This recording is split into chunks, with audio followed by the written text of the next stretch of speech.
Hey everyone, it's Angie and welcome to this video. Recently I went to Plaza Art, a small art shop in my area, and I found this watercolor journal.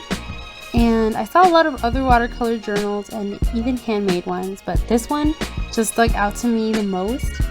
I thought the design was super cute and the size was just what I was looking for. I also noticed it was pretty lightweight, and I thought that it would be great for when I take it on the go to school or a park or something like that. I thought I would make a video about this sketchbook, showing you guys some of the artwork I made in it and my process, as well as some of my thoughts about the sketchbook. So my first impressions, I was really excited. I like the square format and the simplicity of the design, as well as the elastic strap that comes with it.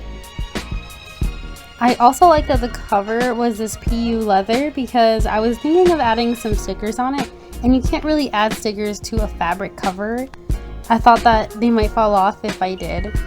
Also, this sketchbook was in my price range, especially for a cotton watercolor sketchbook. So when I first opened it and I felt the pages, I thought they were really soft and they were light to medium thickness. Also, the texture was more pronounced and bigger. I really wanted to personalize the sketchbook, and my main purpose was to create studies and small paintings from observation or photo reference.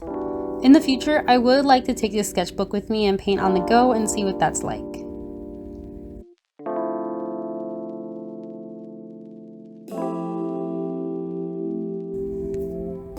I also want to talk about the quality of this sketchbook.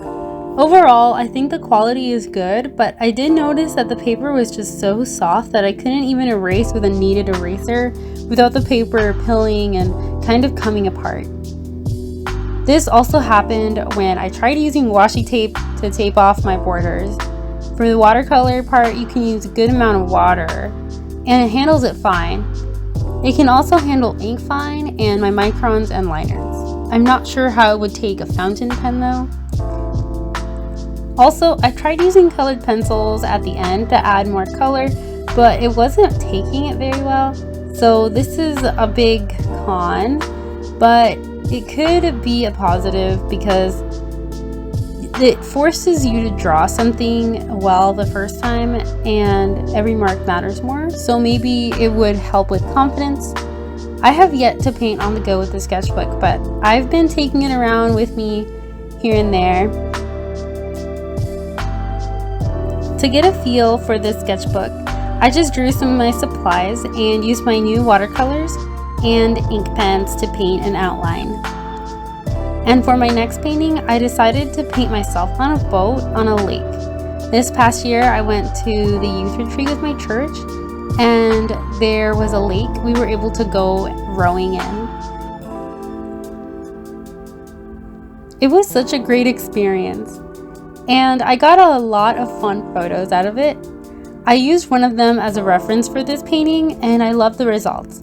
I mentioned that these watercolors are new too. I got them as a birthday gift, and I can't believe I have them. They're very pigmented, and the way they work on the paper was really nice. I did use gouache as well for this painting, and they worked well with the watercolor combination.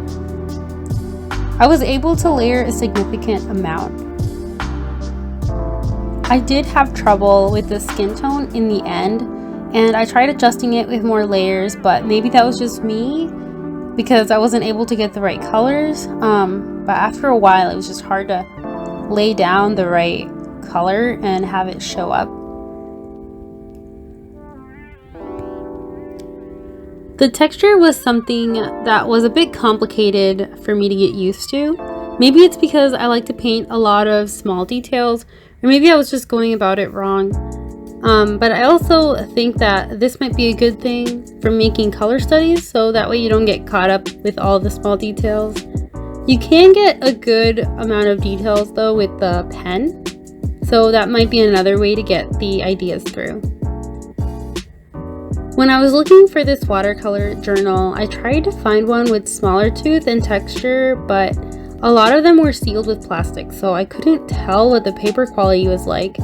There were only a few that weren't sealed, but this was such a cute journal, so I couldn't resist not going with this one.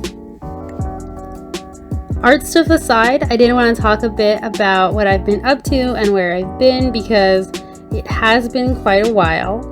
So lately, I've just been going to school and working, and with this Christmas happening and New Year's, I just have been pretty busy. We did some hosting and some planning, so that took a lot of my time after I finished the semester. Throughout the entire time I've been going to school, I've been taking 4 classes at a time and working part-time. I've been pretty busy all the time, and it's hard to prioritize YouTube and art, especially when I feel tired from all the work I've been doing, but I'm finally on my last semester, and now, in theory, I should have more time.